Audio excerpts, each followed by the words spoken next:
Boa noite, meu nome é Sara, eu sou da Colheita e queria saber como é que o senhor veio parar em Teresópolis. Oi, Sara, muito obrigado pela sua pergunta, é uma pergunta muito importante, porque quando a gente olha no retrovisor, ajuda a gente também a avançar, né? Então, o retrovisor ele é menor do que o para-brisa, mas de vez em quando a gente tem que dar uma olhadinha e você me forçou a dar uma olhada no retrovisor aqui na minha mente, nas minhas reminiscências. Na verdade, eu vim para Teresópolis socorrer alguns irmãos em Cristo que estavam aqui. Já tinha começado a igreja de Nova Friburgo, a igreja de Friburgo já tinha mais de 200 crentes, estava florescendo. Aí fui socorrer os irmãos no Triângulo Mineiro, em Uberaba. Aí fomos para Varginha, lá em Minas Gerais, e depois fui para Campos, e depois tinha que vir socorrer uns irmãos aqui. Nessa minha ação de vir socorrer os irmãos aqui, a necessidade foi tão grande que Deus me plantou nesse lugar. Eu acabei ficando cuidando deles. Alguns estão comigo até hoje, né? Como a família Marchese, que é a Regina, o Mauro, hoje são pastores, né, até da igreja. E eu vim cuidar dessas pessoas. Foi em 1996 e no final desse mesmo ano, 96, chegou uma família de Minas Gerais, numa pequena cidade em Minas chamada João Pinheiro. Essa família que veio, eu conheci o casal, né, Ezequias e Virgínia, e quando os conheci já veio ao meu coração que naquela família estava minha esposa. Me veio claro no coração isso. Isso foi no final de 1996. Em 97, a gente estava se casando em outubro daquele ano. Minha esposa é teresopolitana, embora ela estava vindo de Minas, mas ela é teresopolitana, e meus 2 filhos também. Então, foi assim que eu vim parar aqui em Teresópolis. Shalom, apóstolo. Shalom, Casa Apostólica e a Colheita. Eu queria que o senhor compartilhasse 2 equívocos que o senhor estaria aconselhando a novos pastores e pastores da sua cobertura não estarem cometendo na caminhada ministerial. Um beijo, te amo, Deus abençoe. Meu querido pastor Jorge Magalhães, você realmente é um filho querido, viu? Foi muito bem escolhido aqui pelo Sextou. O seu amor está revelado na sua pergunta. Só 2 equívocos? Você é muito legal, muito generoso. Uma delas foi quando compramos o terreno onde está hoje instalada a Colheita Church. É uma área muito grande que compramos, 23 mil metros quadrados. Nós tínhamos R$5.000 no caixa. Uma parte do imóvel valia R$1,5 milhão. E nós compramos o imóvel todo por 530 mil, sendo que seria 100 mil de entrada e 10 por mês. Mas para a gente, mesmo 100 mil de entrada seria impossível se não fosse por um grande amigo meu, empresário de Cabo Frio, chamado Levi Duarte, que se estiver assistindo, minha eterna gratidão, porque nós tínhamos um consórcio com a Rodobens. Eu conto sobre isso no meu livro Aprenda Vivendo o Sobrenatural.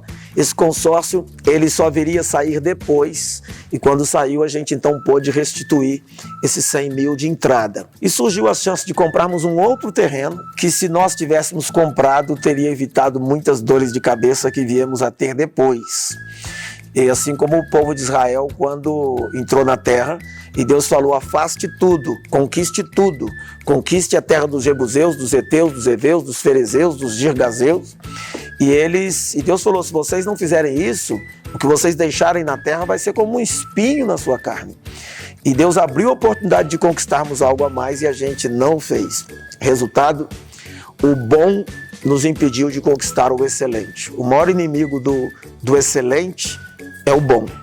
Hoje eu aprendi isso, mas aprendi tarde. A gente ia dar 40 mil de entrada e ia pagar 4 mil por mês. Então o meu conselho que eu daria a você, pastor, que está me assistindo, a você líder, a você empresário, a você empreendedor, a você que projeta qualquer coisa em qualquer área da sua vida, não se satisfaça com o bom. Busque sempre o excelente. Eu tenho o pensamento de que a gente deve estar agradecido sempre, mas satisfeitos nunca. Já ganhei 100 almas e o meu templo cabe 100 almas. E isso é um grande erro, porque no céu não cabe só 100 almas. E uma segunda coisa que eu poderia citar, você me perguntou apenas 2, seria a tentativa de dar satisfação a todo mundo. Quando nós começamos na Visão Celular, eu passei uma boa parte do tempo nas rádios municipais e estaduais, dando explicações, satisfação. Por que células, se a gente não estava correndo risco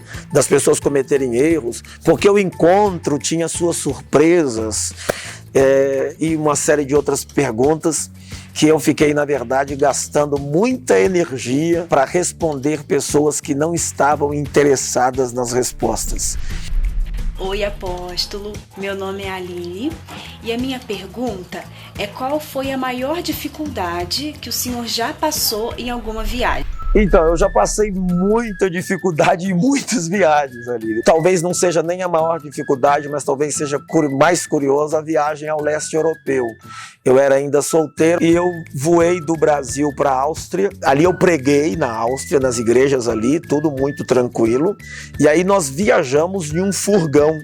Eu fui no fundo do furgão muitas vezes, no meio dos brinquedos e das roupas que nós estávamos levando para as crianças pobres que estavam por trás da antiga cortina de ferro na Ucrânia. Então nós estávamos na Áustria, tínhamos que atravessar toda a Hungria e entrar na Ucrânia. E ali eu vi a neve pela primeira vez, estava nevando muito, viajamos o tempo todo debaixo de neve, estradas de um lado e do outro, tudo branquinho, e a estrada no meio, o carro às vezes deslizava. E no meio da madrugada parava e aqueles caras armados, né? E eu tinha que abrir o furgão e ver o que a gente estava levando. Entre os desafios, um dos mais terríveis é que eles gostam de cumprimentar dando beijo, né? Quando eles gostam muito de você, eles apertam a mão e vêm para te dar o beijo. Então eu preguei numa igreja lá, tinha uma galeria assim, né? Que hoje a gente chama de mezanino. E um dos meus tradutores, muito brincalhão, falou: ó, o pessoal gostou de você, os diáconos estão tudo descendo. E aquele monte de diácono, cada um com bigodão, descendo, vinha para o altar, e eu falei: tá repreendido. Eles já vinham cumprimentar assim já, ó, com o biquinho já. E eu fazendo assim, uma batalha. Mas não acertaram nenhum, pegava aqui, mas eu... Então foi uma viagem assim bem diferente. Aí se eu falar do Nordeste do Brasil, o programa Sextou vai ser só sobre isso. Já tomei banho com água lá no Nordeste, com sapinho pulando em cima. A água só tinha aquela água com sapinhos, então você jogava o balde e os sapinhos pulando em cima de você. E aí podia contar aqui até amanhã, mas não quero cansar vocês. Meu nome é Mariana, eu faço parte do Ministério Colheita aqui de Teresópolis. O senhor é um homem muito estudioso, né? Isso pra gente é um grande exemplo. O senhor era assim desde criança, na escola, o senhor já tinha essa mente aguçada? Ou o senhor foi procurando conhecimento através do tempo, depois que o senhor foi pro seminário? Bom, essa é a minha pergunta. Shalom, graça e paz. Graça e paz, Mariana, que bom te ver e que maravilhoso ouvir sua pergunta. Assim que eu me converti, algo sobrenatural aconteceu com relação à palavra de Deus. Ela me encheu e ela fluía de um jeito que não era algo de mim mesmo, era algo totalmente de Deus, não era minha capacidade.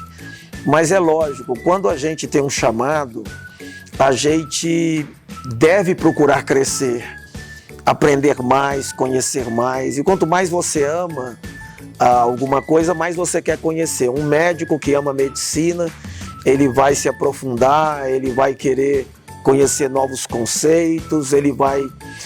tudo que tiver ao alcance dele. Não tinha muita coisa ao meu alcance naquela época. Uma época que não tinha internet, nada disso que vocês conhecem hoje. A minha biblioteca foi sendo formada no seminário, final dos anos 80, início dos anos 90, quando eu pregava no seminário. Cada vez que eu pregava, uma diretora do internato que tinha, chamada tia Vilsa, já está com o senhor, ela me dava um livro de teologia. Falava: esse livro eu estou te dando de presente. Cada vez que eu pregava, ela me dava um livro de presente. O acesso à educação para mim foi muito duro, mas eu não me resignei. Eu fui atrás e fui montando minha biblioteca. Eu me lembro quando eu completei os meus primeiros volumes do livro de Russell Norman Champlin, que é o verso por verso, que todo seminarista queria ter. E na época só tinha do Novo Testamento. E quando eu completei, foi algo maravilhoso. Estive em Israel já 18 vezes. Cada vez que eu vou, eu faço muitas perguntas. Eu converso com estudiosos, com rabinos, com guias, com o povo. Eu estou sempre aberto a aprender. É isso que a gente tem que ter no coração. Sempre estar aberto a aprender.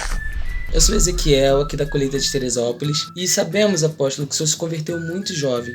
e desde novo convertido o senhor já pregava para grandes multidões. O senhor sempre soube que seria pastor, iria pastorear uma igreja? Se não, em qual momento da sua vida o senhor recebeu esse chamado de Deus? Oi, Ezequiel. Então, sua pergunta é muito fácil de responder. Quando você pergunta, a primeira parte, você pergunta se o senhor sempre soube que ia ser pastor, a resposta é não. Eu nunca soube que seria pastor. E ainda poderia acrescentar, e nem queria ser. Aliás, cheguei a dizer isso para Deus já, a última vez que disse, eu já estava no seminário. E eu lembro de fazer essa oração e ouvir de Deus. Era a segunda vez que eu falava e Deus falou para mim, a próxima vez que você me disser isso, eu vou aceitar o que você está me dizendo.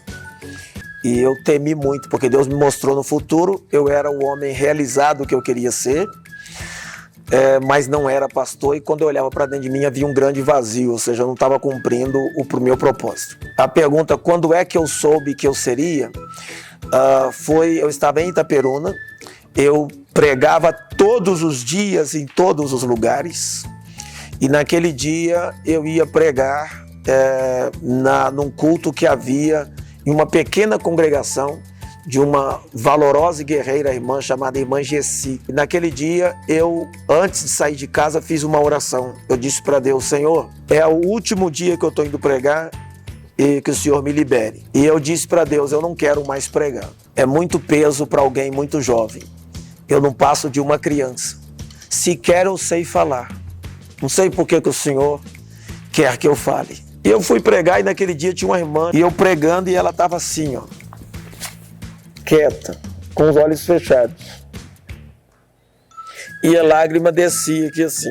E eu estou pregando, eu falava muito rápido, mas tudo fazia muito sentido, não sei como. E quando terminei, vim para casa todo feliz porque eu tirei um fardo dos meus ombros. Eu tinha me despedido do chamamento antes de começar. Parecia um desses ministros novos que entram no governo hoje do Brasil. O cara mal entra, já saiu. Eu nem tinha começado direito, eu já tinha me despedido. Cheguei em casa leve, como sempre fui na cozinha. O que tinha era frigideira. Então eu botava ali arroz, feijão, ovo, fazia aquele mexidão, esquentava na própria frigideira, pus no prato, botei na mesa e botei minha Bíblia do lado. Por quê? Porque quando terminou o culto lá na casa, no local que eu tinha pregado, essa irmã que ficou assim quieta, chamada Ovenina, me chamou e disse, meu filho, quando chegar em casa, antes de fazer qualquer coisa, abra sua Bíblia e leia o texto que vai aparecer na tua frente, porque é Deus falando algo para você. E aí lembrei que tinha que ler o texto. Estava curioso e fiz assim na Bíblia, com o polegar. E olhei o texto. Estava na minha frente Jeremias, capítulo 1, versículos 5, 6, 7, 8, 9 e 10. E dizia assim, então disse eu, meu Senhor, eis que não sei falar, porque não passo de uma criança. Era uma oração que eu tinha feito à tarde, sozinho. Aí eu tremia lendo aquilo, a me desfriou, porque o texto continua dizendo assim, então o Senhor me disse, não digas, sou uma criança. Eu tremia por dentro, porque eu coloquei as minhas palavras na tua boca. E aonde eu te mandar, tu irás, e o que eu te mandar, tu dirás. Então, ali foi que eu soube, naquele dia, com um prato de comida aqui, com a Bíblia aqui, que eu não tinha para onde correr. Graça e a paz de nosso Senhor Jesus Cristo, seu apóstolo. Muito obrigado pelo apoio que está dando o nosso ministério aqui em Guiné-Bissau. Mas eu sou curioso, gostaria de lhe fazer uma pergunta. Qual é seu lazer preferido? Meu querido amigo, pastor Joaquim, que alegria, direto de Guiné-Bissau, na África. Às vezes você que está assistindo não sabe disso, mas o seminário que eu fiz em João Pessoa, o primeiro seminário que eu fiz, eu estudava com muita gente de vários lugares do mundo. Tinha gente do Paraguai, do Uruguai, e tinha africanos, tinham 4 africanos. Um deles é o Joaquim, esse querido pastor, que faz um lindo trabalho em Guiné-Bissau, na África, ele é guineense. E ele está me perguntando uma coisa tão pessoal, né? E eu gostei, porque é gostoso ouvir isso, porque é de um amigo. Olha, eu gosto muito de estar com a minha família. Eu gosto demais. A minha esposa, ela é uma especialista em ambiente doméstico. Ela consegue montar uma cabana na sala e transformar a sala num parque de diversões. Fica ali Vitor, Rafael e eu, e a gente brinca, ela cria umas coisas. Às vezes ela assim, a cada 15 dias ou a cada 30 dias, ela faz um momento especial em família. Ou é pipoca, põe todo mundo na sala, ou é um joguinho, uma brincadeira de Uno, ou ela faz um jantar especial, sempre tem uma criatividade. E a gente fica junto e se diverte. Então é um momento bem gostoso que a gente tem e é o que eu mais gosto, é de estar em família. Mas eu vou dizer uma segunda coisa, eu gosto muito de futebol. É impressionante como eu gosto do tal do futebol. Um abraço, Joaquim, obrigado pela pergunta. Graças e paz, apóstolo. Queria perguntar para o senhor como que foi o começo do ministério do senhor, qual foi a primeira igreja que o senhor pastoreou e qual a idade que o senhor tinha. Graças e paz. Oi, Pablo. Estava falando agora há pouco de futebol e aí tá o Pablo, que é vascaíno, olha só. Ô Pablo, a primeira igreja que eu pastoreei, eu era seminarista. Foi num bairro de João Pessoa chamado Mangabeira 4. Porque lá nesse seminário do Betel a gente estudava de segunda a sexta em regime de internato. E sábado e domingo, fim de semana, a gente ia para o campo. O que era o campo? A Igreja do Betel Brasileiro tinha várias filiais, bem como outras denominações que eles serviam através dos seminaristas, como acontece com o Jocum e outros trabalhos mais conhecidos hoje, até do que o Betel. Então a gente ia para o campo. E o meu primeiro campo, onde eu fui colocado para cuidar, não foi Mangabeira 4, foi outro. Eu fui lá para ajudar. Mas quando eu fui para Mangabeira 4, eu fui para assumir a liderança da igreja, a pedido da dona Lídia de Almeida, diretora do Betel Brasileiro, que já está com o Senhor. Ela pediu que eu assumisse o pastorado daquela igreja em Mangabeira 4. Tenho grandes saudades. Foi um trabalho muito lindo, um tempo muito precioso. Nessa época eu tinha 19 anos de idade, 19 aninhos.